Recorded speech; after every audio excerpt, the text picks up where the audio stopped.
Today I'm finally filming a video which I get asked to do all the time. I get asked questions at least once a day about dyeing my hair bright colours.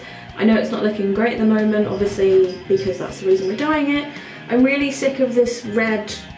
It was originally like a bright red with an orange on the bottom, and I just couldn't get used to it. It's been like 5 years since I'd had my hair red previously, and yeah, I'm not liking it at all. I prefer my hair to be either a dark colour or really bright, and this red just isn't working. So I'm going to go through kind of what my routine is when I'm dyeing my hair. I'll give you guys a few tips, and I'll try and answer as many questions as I usually get asked as I'm going through the process of dyeing my hair. So one question I get asked all the time is either, do I bleach my hair? Or if it's someone who's thinking about dyeing their hair, do they need to bleach their hair?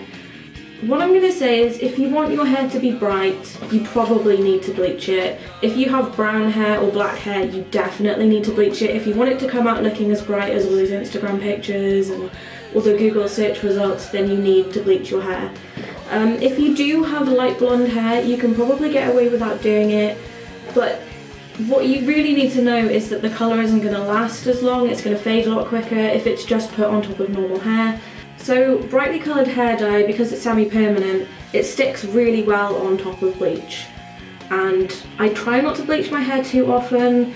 I tend to go for colours that are similar to what my hair has washed out of, so it will stick better on top and it's not going to fade a weird colour. But today I'm going to bleach my roots because they really need doing. My hair is naturally blonde, by the way. I know it looks a lot darker in this light, but it is naturally kind of like a strawberry blonde colour. So I'm going to bleach my roots just to make sure that the colour sticks properly, and I'm also going to bleach the ends because I'm going to be putting a very bright turquoisey jade blue colour, so I want it to be as bright as possible. The rest of my hair I'm planning on doing a purple with maybe like a black in the roots. I want it to be dark on the top and bright on the bottom. So it's been a long time since I put any kind of black in my hair or a really dark colour, so we're going to see how that goes. Okay, tip number one. It's really obvious, but just make sure you're wearing a horrible old t-shirt. You don't care if it gets bleach on it, because if you get bleach on something, it's not going to come off, it won't wash off, it's going to stain, and it's going to ruin whatever you're wearing. So do that, that's important. Something else you also need are some gloves. A lot of bleachers come with gloves already. I don't like them. They tend to give these really thin little, I don't even know what they're made of. It's a weird material, it's not rubber, it's like a thin plastic. And the dye always gets through the glove, somehow or another, it always does. So I tend to use these. Sorry, it's a really horrible, gross looking box. If you have any people in your family who are carers, they get given these boxes. So I'm not sure where you can buy these from, because I just get given them for free, and they last forever, and the dye never goes through them, and if you really want to, you can reuse them more than once, which is great. So yeah, make sure you've got gloves. And then other things that you're going to need is, for the bleach that I use in particular, I need a mixing bowl. Some bleachers will come in a bottle, so you just shake it up and use it as is. But for the one that I like to use, you need to mix it yourself. I just find it lightens my hair the best. It's not as damaging as other bleachers that I use. And yeah, I've never had any problems with it, so this is the way I do it. I also have a highlighting brush, which it's not super necessary, it just came with the pot and it comes in handy for application. I also have some hair bobbles and some hair clips so I can section my hair and make sure that everything's dyed nice and evenly. Hairbrush, just to make sure that there's no knots or tangles before you dye your hair. And then obviously the dyes of choice. I have a massive selection of crazy colour dyes. I kind of like being able to just decide last minute what colour I want to do my hair, so I can just look through my little shelf of dyes and go, this colour, this colour, this colour. So today I am going to be using a black, which I'm planning on mixing with hot purple to make a darker purple, and then I'm going to blend it into just hot purple on its own so I can get a dark to light variant. And then I'm going to use this blue jade, which is a colour I've never used before, but it looks really pretty, so looking forward to slapping that on my hair. And my dyes of choice are crazy colour. I've been using these probably for about 8 years now. I've tried a lot of different coloured dyes, and I've just found that these ones are the best for me. They're not particularly expensive, they last a pretty long time as long as you do care for your coloured hair in a certain way. I'm probably going to make a colour care video once I've done this, just because I know a lot of people struggle to keep your hair vibrant. And yeah, it's pretty affordable, they do loads of different colours.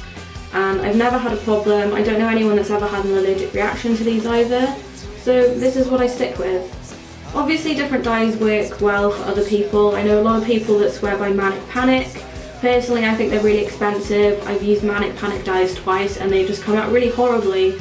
It's the only time that my hair has ever not come out the way that I wanted it to, so I tend to stick with these. Stargazer is another good one if you're new to dyeing your hair, just because the consistency is a bit thicker, so it's harder to throw all over the bathroom. Okay, so the first thing that I'm going to do is I'm going to mix up my bleach. So this is the one that I tend to buy. It's the Jerome Russell Be Blonde.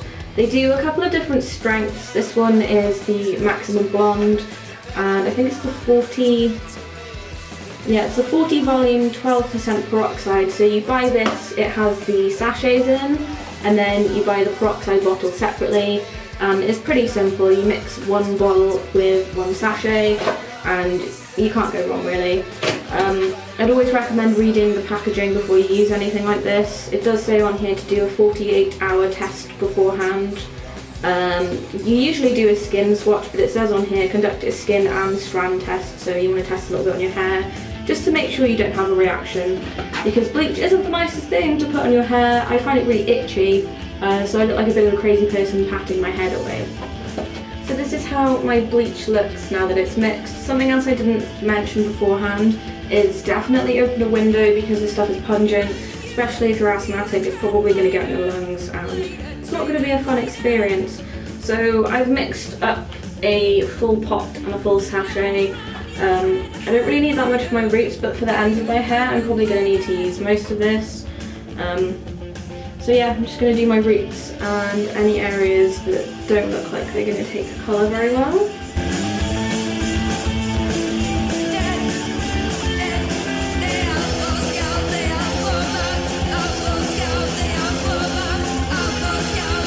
Okay, so I've finished bleaching my hair now. You can already see that it's started to work a lot on the ends of my hair, and also my roots have gone a lot lighter in certain places.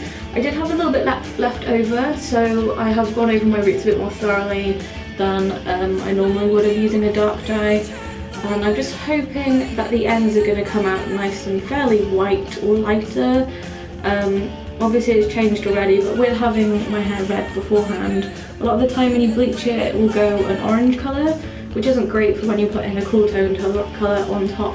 So hopefully I can get this as cool tone as possible before putting the blue on top. Another thing I've noticed is with a lot of bleaches, the timing can be quite vague just because bleaches have different effects on different coloured hair.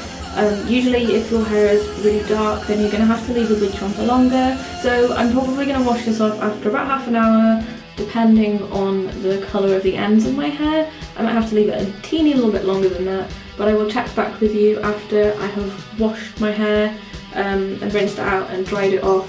One thing I will say, if you're getting in the shower and you're washing the bleach off, don't use shampoo and don't use conditioner. It's going to be really tempting to condition the crap out of your hair because it's going to feel dry. But don't do it, because once you put the conditioner on the ends of your hair, if you're planning on dyeing the colour into your hair the same day, it's not going to take, it's just going to wash straight out, so don't do that. Okay, so the bleach hasn't done an amazing job. Weirdly, it stripped a lot of colour out from here, but I didn't put any bleach there, so I'm not sure why that is. But as you can see, my roots are pretty much white because naturally my hair is a very light colour anyway, and the ends are kind of this light peachy colour, so I feel like the blue is still going to go over it pretty well. My hair is looking completely insane at the moment. I feel like people should be paying to take pictures of me at a safari park or something, if you know what I mean. Kind of got this like lion hair going on. So I'm going to get my gloves on and start dyeing my hair. Something I think I forgot to mention before I hopped in the shower is make sure you're using old towels when you're bleaching your hair. If you use anything that's not white, even if you think you've washed all the bleach out, there might still be a little bit in your hair, and if you rub it, it's going to ruin your towels. So I have a couple of hair dye towels that, I mean, it doesn't matter if I get dye on them anyway, so I use those. I'm going to get my gloves on and I'm going to pin my hair up ready for putting the blue on first.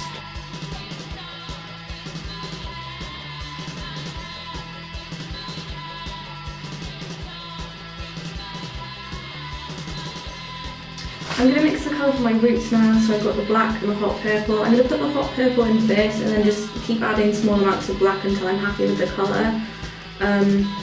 It's obviously going to wash out lighter than it looks, so I'm not sure how dark I'm going to be able to get this before I chicken out and decide that it looks too dark.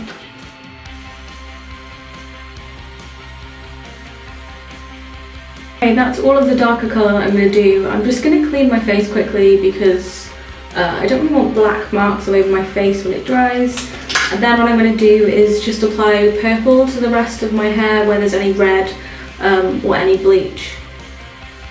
And with the purple, what I plan to do is go from the top to the bottom, so I'll dye the top, pin it up, and then keep going just so I can see if I missed any spots.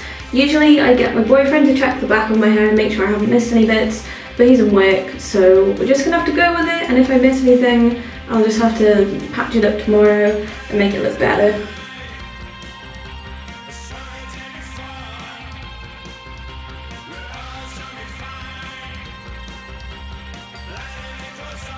Okay, my hair and most of my face are now successfully dyed. I always find that the first time changing colour I make a total mess and it gets all over my face. If you want to avoid that, you can use things like a really good makeup remover to remove it, or if you don't want it on your face in the first place, you can use a moisturiser or a body butter and then it just rubs off really easily. Like I said, I've got a really good makeup remover, so it will come off no problem. And my ears and my neck, which is weird. Usually I don't get much on my neck, but it seems to be everywhere today. I'm going to leave this on probably for about an hour. That's the great thing with these semi-permanent dyes, is because they don't really contain any harsh chemicals or anything that's bad for your hair. You can leave it in as long as you like.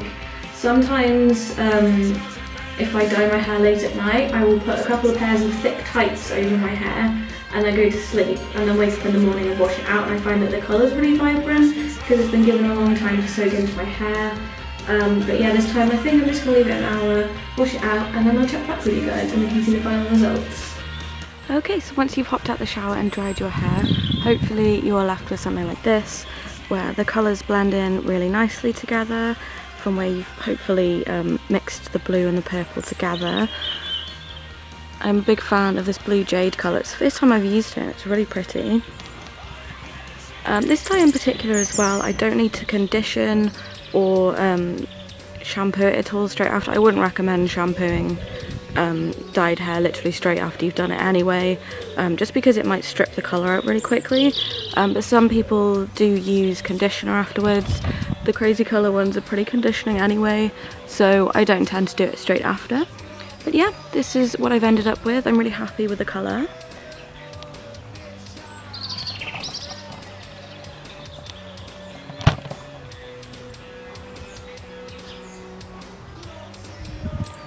So there it was, my hair colouring video.